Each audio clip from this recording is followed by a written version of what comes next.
Aleluia. Paz do Senhor, meus irmãos. Vamos ficar de pé, vamos fazer uma leitura bíblica e depois uma oração para iniciarmos a palavra dessa noite.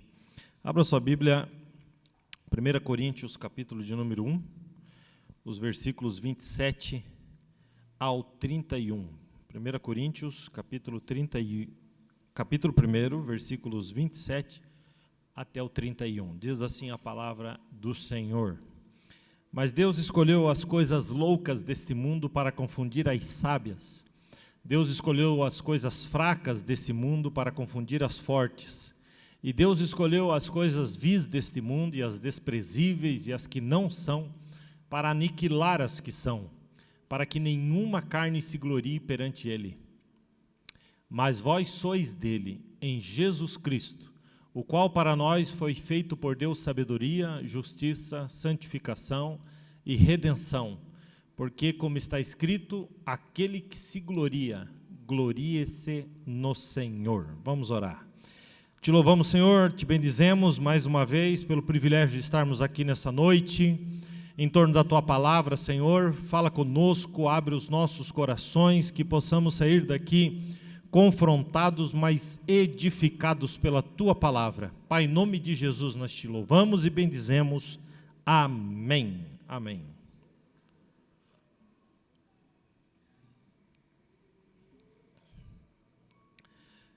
Queridos, esse texto, ele fala de um Deus que escolhe quem Ele quer, do jeito que Ele quer, na hora que Ele quer, como Ele quer. A gente tem que entender que a gente escreve, ou a gente vive a nossa própria história. Cada um de nós pode fazer uma história. E essa história ela pode ser escrita independente das pessoas que nos cercam, independente do passado que tivemos. Pessoas, passado, não definem o nosso futuro. O que o meu pai foi, me levou a ser o que eu era, ou o que eu sou. As situações que eu vivi me transformaram naquilo que eu sou hoje, né? E é óbvio que a gente acaba se tornando o resultado das coisas que a gente viveu. Porém, a gente pode pegar esse resultado e não tê-lo como um resultado final, porque o Senhor Ele faz como Ele quer, do jeito que Ele quer. Eu acho interessante porque, esses tempos atrás, acho que eu até já falei isso aqui, uma pessoa me procurou e disse para mim que havia se convertido e depois que ele se converteu, entregou sua vida para Jesus, ele estava em casa e uns irmãos foram visitá-lo e chegaram na casa dele e falaram para ele: olha, você se converteu? Sim, me converti. Então, mas tem algumas maldições que elas precisam ser quebradas aí na sua vida. E isso me dói de ouvir. Por quê? Porque a impressão que eu tenho é que o sacrifício de Jesus não é suficiente. Você se converteu? Sim. O sangue de Jesus te purificou de todo pecado? Sim. Mas você precisa quebrar umas maldições. Querido, a quebra de maldição é você entregar sua vida para Jesus. Acabou. Está anulado, né? E alguém diz: não, pastor, é que a Bíblia diz que Deus visita a iniquidade. Realmente. Em Números 14 e 18 diz que Deus não tem o culpado por inocente e visita a iniquidade dos pais nos filhos até a quarta geração. Até a quarta geração. E quando alguém cita esse versículo para mim, para justificar a maldição, eu digo para a pessoa: continua lendo o versículo. Não, o versículo é esse não. Eu falei: não, tem mais um pedaço lá, em Números 14 e 18, que diz lá: perdoa, pois, a iniquidade do povo segundo a sua benignidade. Então visita sim, mas quando Jesus entra, tudo é quebrado, tudo é partido, tudo é cortado. Quem está entendendo isso? E quando a gente fala de iniquidade, a gente fala que o pecado, ele é muito abrangente, porque o pecado é capaz de alcançar até a quarta geração. Mas deixa eu citar um versículo para vocês, então, já que estamos falando disso, Deuteronômio 7:9, diz assim: saberás, pois, que o Senhor teu Deus é Deus, o Deus fiel, que guarda a aliança e a misericórdia até 1000 gerações. Então, se você acha que o pecado é muito grandão, porque alcança 4 gerações, o que você me diria da misericórdia que alcança 1000 gerações? Então, as misericórdias do Senhor são a causa de nós não sermos consumidos. Olha a surra, o pecado 4, o Senhor 1000.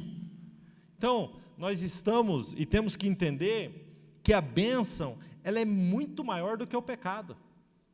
Então Deus, Ele nos escolheu. Ah, pastor, mas eu não tenho sabedoria. Mas Deus escolheu as coisas loucas desse mundo para justamente confundir as sábias. Quando a gente olha esse primeiro capítulo de Coríntios, Paulo está tratando disso. No versículo de número 18 desse primeiro capítulo, ele diz assim: porque a palavra da cruz é loucura para os que perecem, mas para nós que somos salvos é o poder de Deus.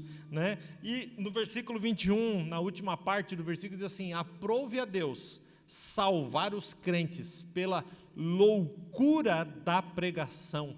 E antes que você ache né, estranhe esse versículo, ainda tem o 25 que diz assim: porque a loucura de Deus é mais sábia do que a sabedoria dos homens, e a fraqueza de Deus é muito mais forte do que qualquer homem.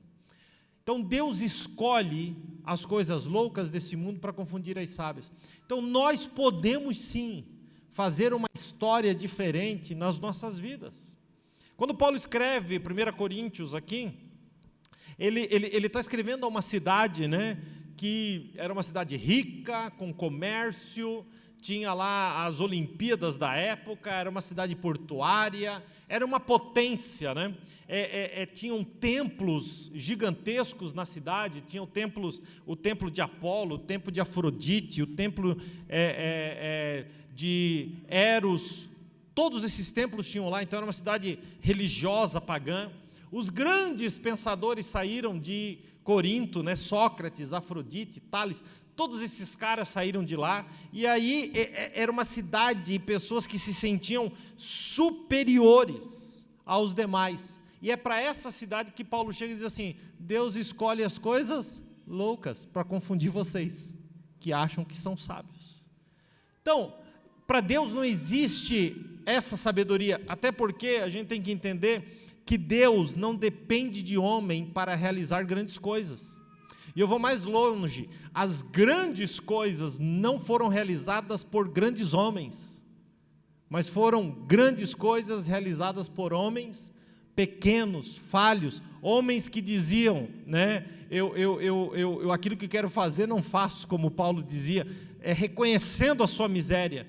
Os homens que mais reconheciam as suas misérias e a sua pequenez são os homens que realizaram as maiores obras. Amém? Vocês já viram alguma série ou filme de Sansão? Quem já viu, levante a mão. Como que é o Sansão no filme e na série? Já é um patola. Sansão já é um patolão. É ou não é? Grandão, musculoso. Nos filmes, nas séries, são assim. Sabe como é que eu imagino Sansão? Franzino, pequenininho, com o braço bem fininho. Porque a Bíblia diz que quando o espírito se apoderava de Sansão, então as coisas aconteciam. Então, o homem sempre quer colocar no homem características de coisas grandes. Quem coloca coisa grande na vida de nós é o Senhor. Então eu imagino um Sansão bem magrinho, fraquinho, bracinho bem fininho, mas quando o Espírito, por quê? Porque a glória é de Deus e não do homem. Quem está entendendo isso, diga amém. Aí Deus pega um Paulo, né, que segundo a história era um homem extremamente baixinho, um pouco mais de 1,50 m, com um problema de vista, praticamente cego, e faz dele o maior evangelista que esse mundo já presenciou. Por quê? Porque a sabedoria não estava nele. Por isso Paulo escreve: Deus escolhe as coisas loucas desse mundo para confundir as sábias. Então as nossas fraquezas, guarde bem isso, não são, não pode ser justificativa para o nosso fracasso. Eu sou fraquinho, por isso que eu não consigo. Tá, tu é fraco, mas Deus é forte. Né? E aí foi aí que Paulo, escrevendo aos Coríntios, no capítulo 12 da segunda carta, ele diz: porque quando estou fraco, aí é que sou forte. Por quê? Porque Jesus tinha dito para ele: a minha graça porque o meu poder se aperfeiçoa Olha como vocês sabem a Bíblia. Só que às vezes a gente não aplica. Então nenhum de nós aqui pode dizer: eu sou fraquinho, então eu não consigo. Não, as nossas fraquezas não podem ser a justificativa para os nossos fracassos. Quem está entendendo isso, diga amém. Então quando a gente morre, querido, a gente vai ser esquecido. Olha, se você morrer hoje, daqui 3 meses, só a sua família vai estar falando de você. Daqui 1 ano, alguns da família. Daqui 10 anos, vamos dizer assim: ele fazia aniversário por esses dias, né? Parece que foi. A gente fica esquecido. Né? Agora, quando a gente realiza uma obra para Deus na terra, o marco se levanta. Quem está entendendo? Ou seja, nós somos lembrados por gerações quando levantamos um marco nessa terra. Quando eu estive na Inglaterra, eu estive numa cidade chamada Gloucester, que está lá, Robert Hakes, tem uma estátua do cara, e está lá na frente da casa dele, entendeu? Esse cara morreu faz 500 anos. Quem que é esse cara? É o cara que num domingo, era podre de rico, mas no domingo via aquele monte de criança na rua, porque as crianças trabalhavam, e no domingo folgavam. Não tinha esse negócio de criança estudar, não tinha nada disso não. Então elas folgavam no domingo e davam aquele monte de criança. E ele, um homem riquíssimo, olhou para aquilo e falou: isso está errado. Eu vou abrir as portas lá da minha firma, da minha empresa, que ele tinha um grande jornal na cidade. Ele disse: eu vou abrir as portas da minha firma e vou pedir que todas essas crianças venham pela manhã no domingo, que eu vou dar estudo bíblico. Ele não precisava disso. E o que ele fez? Começou a dar estudo bíblico nos domingos pela manhã para aquelas crianças. O que ele estava fundando? A escola bíblica dominical. O cara fundou a escola bíblica dominical. E lendo sobre escola dominical, esses dias atrás eu li um artigo que são, ao longo de todo esse tempo, desde Robert Hakes, pelo menos 400 milhões de pessoas já passaram pela escola dominical no mundo. Por quê? Porque um cara olhou e disse assim: eu não quero que a minha vida passe e eu não faça nada para Deus, eu quero fazer alguma coisa para o Senhor. Então ele foi lembrado por aquilo. Ele foi lembrado pelo jornal que ele teve? Não. Ele foi lembrado pela casa que ele tinha? Não. Mas ele foi lembrado por aquilo que ele fez para o Senhor. Então é a nossa vez, é a nossa geração, sabe? Será que nós vamos sumir e daqui 1 ano ninguém lembrar mais? Ou será que quando a gente partir dessa terra, as pessoas lembrarão, se Jesus não voltar, ao longo dos anos, dizendo: aqui passou um grande homem de Deus nesse lugar, uma grande mulher de Deus. Então a gente pode mudar a nossa história, né? Então, deixa eu te fazer uma pergunta bem chata, né? Mas pelo que você gostaria de ser lembrado? Vou piorar a pergunta. Se você partisse dessa terra hoje, pelo que você seria lembrado? A primeira coisa que te veio na mente é pelo que você seria lembrado. Se não te veio nada na mente relacionado a Deus, querido, tu está perdendo teu tempo. Precisa fazer alguma coisa para o Senhor. A gente fica, né? Agora há pouco eu estava conversando com uma pessoa que estava relutante em vir ter uma conversa comigo no gabinete, usando do seguinte argumento: eu não me sinto preparado. Meu Deus, se a pessoa não se sente preparada para vir conversar com o pastor, então essa pessoa não vai se sentir preparada nunca para fazer nada para Deus. E deixa eu te dizer uma coisa: a gente nunca está preparado mesmo. A gente simplesmente tem que levantar e dizer: mesmo que eu não esteja preparado, eu vou fazer, porque o meu tempo está passando. A areia foi virada, é ampulheta que chama, né? A areia foi virada do seu tempo, está acabando. Precisamos fazer alguma coisa para o Senhor. Então Deus escreveu uma história para nós, mas a gente tem que querer viver essa história, né? Ô Rafa, põe para mim lá o Salmo 139, o versículo 16. Há uma história escrita a teu respeito. Há um dia que Deus, o dia de amanhã foi escrito por Deus para você. Mas a questão é, você quer viver esse dia de acordo com a vontade do Senhor? Os teus olhos viram o meu corpo ainda informe, e no teu livro todas essas coisas foram escritas, as quais em continuação foram formadas, quando nem ainda uma delas havia. Quer que eu explique esse versículo? É simples. Deus escreveu o teu futuro. O teu futuro está pronto na mão de Deus. Mas você tem que querer viver esse futuro. Você tem que querer viver essa história escrita por Deus. Né? O tempo está passando. Aí alguém pode dizer, pastor, mas o que eu preciso viver então para alcançar o que Deus tem para mim? Se você se perguntou, eu estou muito feliz, porque eu queria que você se perguntasse mesmo.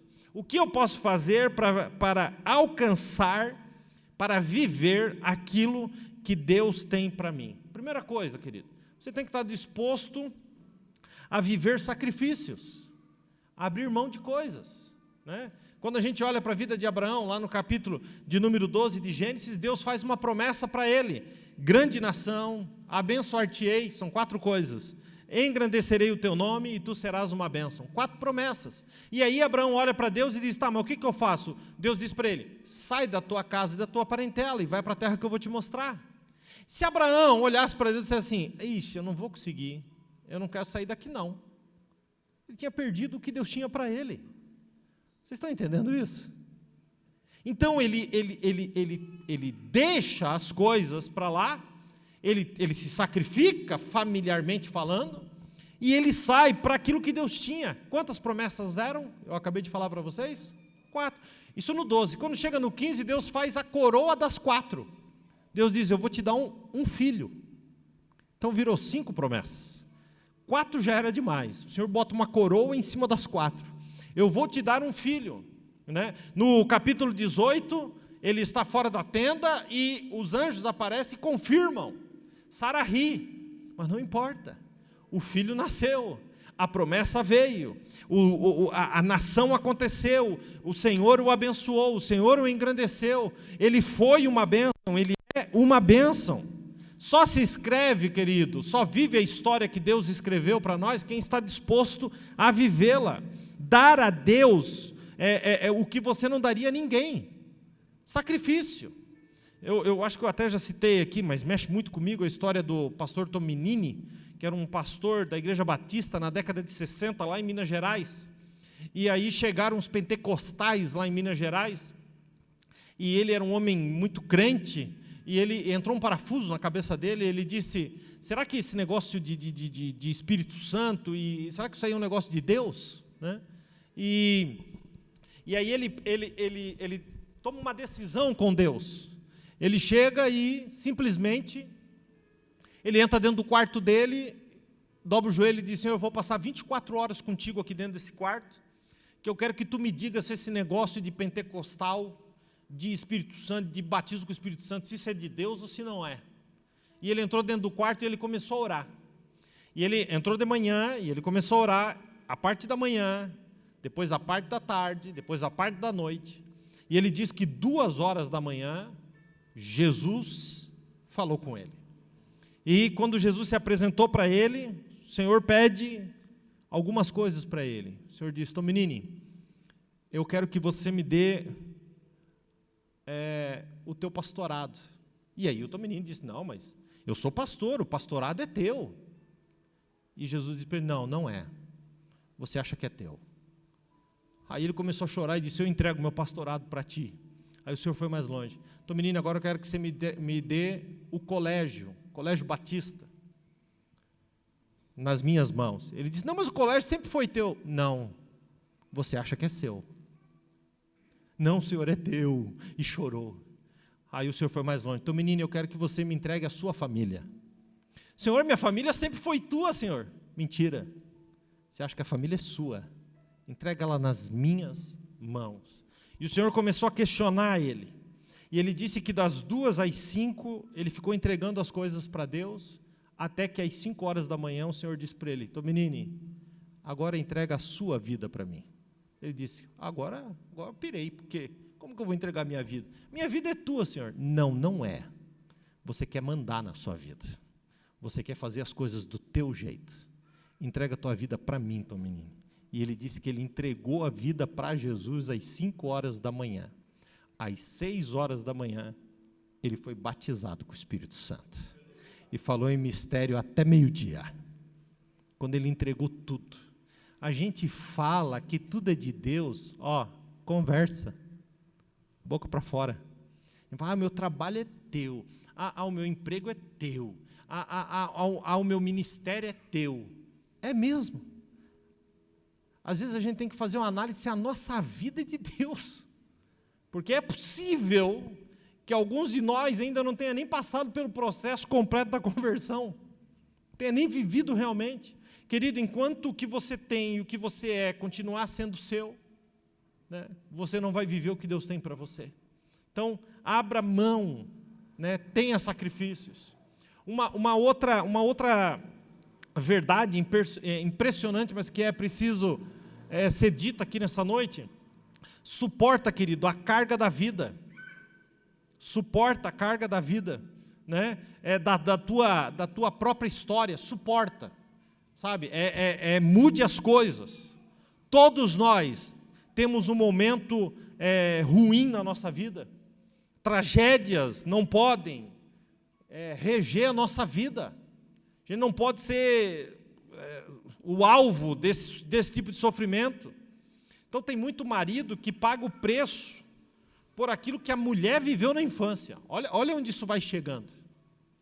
Tem muito filho que paga o preço por aquilo que a mãe viveu na infância. Então a gente tem que suportar as cargas da vida, a nossa própria história, e mudar as coisas, pedir a graça de Deus, né? Rafa, põe para mim lá o 1 Crônicas 4, põe aí, Edson, para mim, 1 Crônicas 4, 9, que traz um exemplo de quem mudou de vida, né? O 1 Crônicas 4 e 9, deixa ele pôr lá, para a gente acompanhar juntos. Diz assim: e foi Jabes mais ilustre do que os seus irmãos, e sua mãe chamou o seu nome de, dizendo, porquanto com dores dei à luz. Fica aí no 9. O nome Jabes, em hebraico, significa dor. Então a mãe do Jabes, quando foi ter, quase morreu, né? E segundo a tradição, bateu as botas mesmo. Mas antes de morrer, deu um nome no homem. Qual vai ser o teu nome? Dor. Tristeza. Pronto. Foi o nome dado pela própria mãe. Ele podia pegar isso e dizer: vou viver com isso. Eu sou fruto de dor, eu sou dor. Mas olha o que ele faz com isso. Vai para o 10, Edson, por favor. Porque Jabes invocou o nome de Israel. Se me abençoares muitíssimo, meus termos ampliares, e a tua mão for comigo, e fizeres que do mal eu não seja afligido. Aí, essa foi a oração dele. E o que termina? E Deus lhe concedeu o que sua mãe tinha dito. Não. Deus lhe concedeu o que ele pediu. A mãe olhou e disse: é dor. O Senhor olhou para ele e disse: eu abençoo. Aleluia. Não é maravilhoso, gente? Não é lindo? Não é glorioso? Então, não permita que a vergonha de ontem reja a sua vida. Olha que frasezinha linda de efeito, mas a gente tinha que prestar bem atenção. Faça do limão uma. Tem gente, querido, que só sobrevive, né? Respira. Porque aceitou a dor, aceitou o luto, aceitou a tristeza, né? E a gente, ser humano, gosta de ser vítima. O que um filme faz? O bonzinho apanha o filme todo. Aí no final ele ganha. Aí o filme acaba. Por que acaba? Porque não tem graça quando ele para de sofrer. O que uma novela faz? 200 capítulos do bonzinho sofrendo. Quando que termina? No último. Quando ele para de sofrer. Aí perdeu a graça. A gente acha a graça só no sofrimento. Então a gente gosta de sofrer, a gente gosta de chegar nas pessoas e dizer o quanto nós estamos sofrendo. Não é isso? Mas a gente pode ir muito além disso, né? Então a gente tem que entender isso, né? Tem gente que parece que se alimenta da nossa tristeza. Quando Jesus foi curar a filha de Jairo, lá em Marcos 5, ele chega lá e está as carpideiras chorando. As carpideiras recebiam para chorar nos velórios. Dá para acreditar num negócio desse? As carpideiras, que profissão, hein? Hoje vou ganhar R$100, para quê? Para chorar no velório. Então, elas recebiam. Quando Jesus chegou lá, Jesus disse assim: vocês sobrevivem do luto dos outros. Sai fora, que eu vou ressuscitar. Sai fora. Então, essa lição traz para nós que a gente tem que tirar as pessoas que sobrevivem do nosso sofrimento de perto de nós. Jesus diz no Sermão da Montanha, né? Alegrem-se com os que né? E chorem com os que... Qual que é mais fácil? Se alegrar ou chorar? Eu digo que é chorar. Por quê? Porque é muito fácil chorar com os que choram. O cara está na miséria e você chega lá na miséria dele e chora junto com ele. Oh, bem que tu está numa miséria mesmo. Se eu tivesse assim, chora com o cara. Agora, se alegrar com os que se alegram, o cara está sendo abençoado e você ter a humildade de chegar e dizer assim: que Deus te abençoe ainda mais. Aí eu quero ver. Por quê? Porque a gente gosta de ver a miséria do outro, mas a bênção do outro a gente não suporta. Quem está entendendo? Pastor, essa palavra hoje um negócio está meio louco para o meu lado, eu não sei o que eu vou fazer não. Então, querido, tire as pessoas que se alimentam das tuas tristezas de perto de você e coloque gente que quer, junto contigo, romper as barreiras, subir os montes, sair dos vales. Amém? Aceite os desafios intransponíveis. A Bíblia diz que o justo viverá pela... Então, a gente só solta, querido, né, a mão esquerda quando a gente tem certeza que a direita já está agarrada em alguma coisa. E o Senhor está dizendo: larga as duas, meu filho. Ergue para mim porque eu tenho cuidado de ti. Então a gente tem que aceitar isso, aceitar os desafios, né? Não olhe para a tempestade, né? Eclesiastes 11:4 diz: quem olha o vento nunca semeará. Então não deixe para o amanhã. Então o maior luto que a gente pode viver é de não ter feito em vida, né? Às vezes a mulher morre e aí o marido, que nunca deu uma rosa para ela, compra uma coroa de flor, né? Às vezes a mulher passou a vida toda dizendo: bem, compra um colchão novo, bem. Vai que é profético, tem alguma irmã aqui pedindo um colchão novo, né? Bem, compra um colchão novo, bem. A vida toda, compra um colchão novo, bem. Aí a mulher morre e o cara chega na beira do colchão e fala: comprei o melhor colchão para ela. Querido, não deixe para amanhã. Não deixe para amanhã. Se tiver que dizer eu te amo, diga hoje. Se tiver que fazer alguma coisa, faça hoje. Para amanhã não adianta. Depois que se foi, depois que partiu. Então nós devemos amar o próximo. Como? Como a nós mesmos. Esses dias eu disse numa palavra, uns 2, 3 anos atrás, eu disse: se ame, se valorize. E um camarada teve coragem de me procurar no final e falar assim: pastor, esse negócio de se ame aí, isso aí não está na Bíblia não. Eu falei: não. O que a Bíblia diz? Amarás o teu próximo? Eu falei: responde para mim, filho de Deus. Amarás o teu próximo? Aí estralou dentro do cérebro dele, né? Ele fez assim para mim: como a ti mesmo. Eu falei: então a Bíblia está falando o quê? Que para você amar o próximo, você tem que se amar também, ué? É isso ou não é? É verdade. Então, o jeito que você se ama, ame o próximo. Qual de vocês vai pegar uma faca e cortar o braço? Não vai fazer isso. Então por que a gente quer cortar os outros? Qual de vocês vai chegar na frente do espelho e começar a se esbofetear? Mas por que fazemos isso com os outros? Qual de vocês não quer se sentir bem? Mas por que deixamos os outros maus? Quem está entendendo? Então se ame, porque você se amando, né, ainda que você não seja aquele gatão, aquela gatona, mas se ame a si mesmo, amém? Que você vai conseguir amar o próximo. Aleluia! Não faça da rejeição a sua vida, né? Faça da rejeição uma superação. Esses dias atrás, uns 2, 3 anos atrás, a Ferrari lançou um modelo de Ferrari e só lançou 4 no mundo. Cada uma 5 milhões de euros. Só tem 4 no mundo. 5 milhões de euros cada uma. Só tem 4 no mundo. Mas a sua impressão digital só tem uma no mundo. Então você é propriedade exclusiva de Deus. O seu DNA só tem um, né? Então, a gente tem que valorizar aquilo que temos. Quem está entendendo? Se eu tivesse na frente dessa Ferrari, eu ia dizer, nossa, tem essa e mais 3, incrível. Mas quando eu estou na sua frente, tenho que olhar assim, só tem você, não tem outro igual. Dá para provocar o vizinho aí? Só tem você, não tem outro igual. Amém?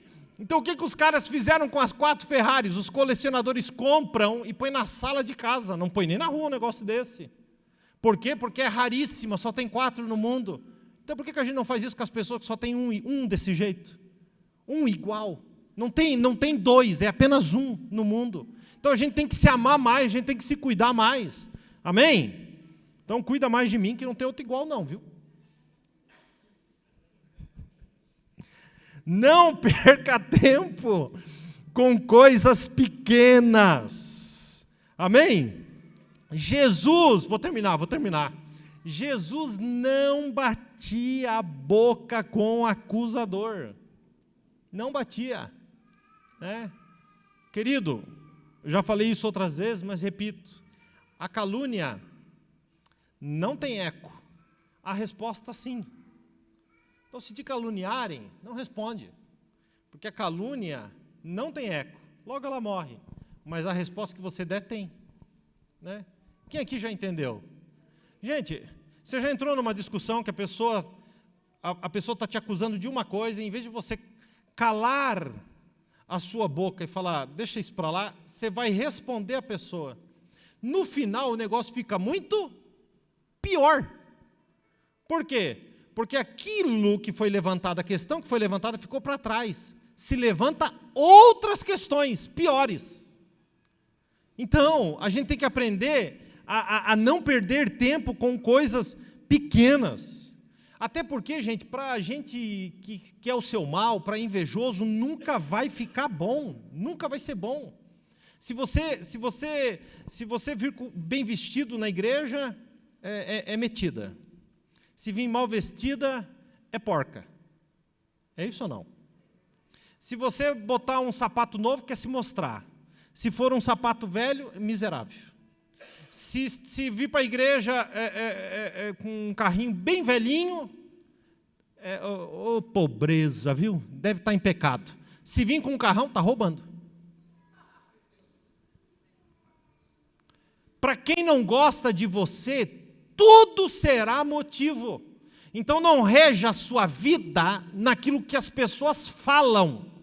Viva a sua vida baseado naquilo que Deus tem para você. Quem entendeu isso, amém? E aquela clássica, né? A lua não late para o cachorro. Só o cachorro late para a lua. Então você tem que decidir o que você quer fazer. Quem que você quer ser. Se você quer estar no céu, ou se você quer estar no meio dos cachorros latindo com eles. Então, lá em casa mesmo tem uma vizinhança. Tem hora que eu penso naqueles cachorros e digo, Jesus, leva esses cachorros, Jesus. Leva, Senhor, dizima, 50 metros, num raio, Senhor, de 50 metros. Dá vontade de fazer essa oração. Late a noite toda. Né? Como é que pode, né? Se a gente falar a noite toda, fica rouco, os cachorros não ficam. Late a noite toda, a noite toda, a noite toda. Aí tem uns cachorros do outro lado da rua, que tem hora que o meu pai vai lá em casa, ele vai embora e diz assim, não aguento mais esses cachorros, deixa eu ir embora. Que nem ele aguenta os cachorros lá. Tem um cachorro lá, eu já flagrei o cachorro de madrugada. Ele fica sentado na calçada, parece um louco. Com a cara para cima, latindo. Latindo, latindo, latindo, latindo. Aí eu lembrei. Baixei a persiana, olhei para cima, era a lua. Ele passa a noite inteira latindo para a lua. Mas a lua não responde, porque a lua sabe quem ela é. Lua vai responder para cachorro. Querido, deixa eu te falar uma coisa, fica na sua. Deus te fez grande, Deus te colocou nas alturas. Para de ficar entrando em tanta coisa arada. Sabe, você tem que saber quem você é. Não precisa dar resposta para tudo. Ah, pastor, mas falaram que eu não tinha penteado o cabelo, eu quero pegar aquela mulher e eu vou falar para ela. Para com isso. Para com isso. Viva o que Deus tem para você. Amém? Então vamos ler de novo. Põe lá, Rafa, para mim de novo, por onde a gente começou. 1 Coríntios, capítulo 1, para a gente terminar aqui. O versículo é o 27. E nós vamos parar por aqui. Diz assim, 1:27 de 1 Coríntios. Vamos acompanhar juntos aí. Vamos ler juntos. Diz assim a palavra de Deus: mas Deus escolheu as coisas loucas desse mundo para confundir as sábias. Deus escolheu as coisas fracas para confundir as fortes. Fica aí. Querido, esse versículo fala de mim. E tem que falar de você também. Eu fui criado em Joinville até meus 17 anos, e já aconteceu de eu voltar lá, e aquelas pessoas que me conheciam quando eu era molecão, primos e tal, perguntar para mim: Bill, e você? Eu falei: eu sou pastor. Não é possível. Eu falei: eu também achava que não. Mas é, porque Deus escolhe as coisas loucas do mundo para confundir as sábias. Querido, não importa quem você foi, importa quem você será. Importa aquilo que Deus vai fazer da sua vida. Deus escolhe as coisas fracas. Talvez você tenha entrado aqui arrastando o pé, né? Nessa noite. Mas Deus te escolheu porque você é fraco mesmo. Porque quanto mais fraco você for, maior se aperfeiçoará o poder dele na sua vida. Porque daí não é você que aparece, é Deus. E a glória é dele. Quem está entendendo? Continua ali o 28. E Deus escolheu as coisas vis, sem valor, as desprezíveis, as que não são. Para quê? Para aniquilar as que são. Vamos para o 29. Para que nenhuma carne se glorie perante Ele. Se você fosse bom, a glória era sua. Olha lá. Mas vós sois dele. Gente, você é propriedade dele. Vós sois dele em Jesus Cristo, o qual para nós, agora falou de Jesus, o qual, Jesus Cristo, para nós foi feito por Deus 4 coisas: sabedoria, justiça, santificação e redenção. Aí termina assim, olha que glorioso: para que, como está escrito, aquele que se gloria, glorie-se no Senhor. Amém? Então eu quero te convidar a gente fazer uma oração para glorificar, não o teu nome, mas o nome do nosso Deus que está no céu. Vamos ficar de pé, vamos orar.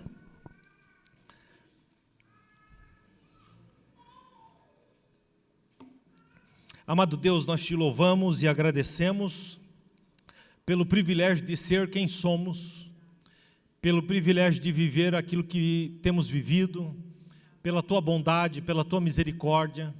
Te louvo, Senhor, porque tu me escolheu, Senhor, para fazer a diferença na minha geração. Tu nos escolheu, Senhor, para sermos diferentes.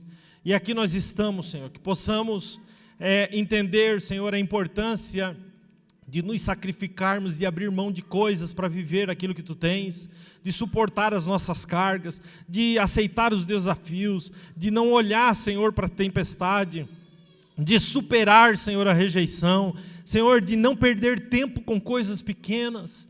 Senhor, nos ajuda que essa palavra, Senhor, entre no nosso coração, porque quando a gente compreender isso, Senhor, então o teu nome será glorificado na nossa vida. Senhor, que toda a glória, que todo o louvor, que tudo, Senhor, seja para glorificar aquele que é, o que era e o que há de vir. Toda a glória seja dada ao teu nome, a glória é tua e nós te glorificamos. Fica conosco, Pai. Amém. Diga comigo, glória a Deus. Louvado seja o santo nome do Senhor. Aleluia.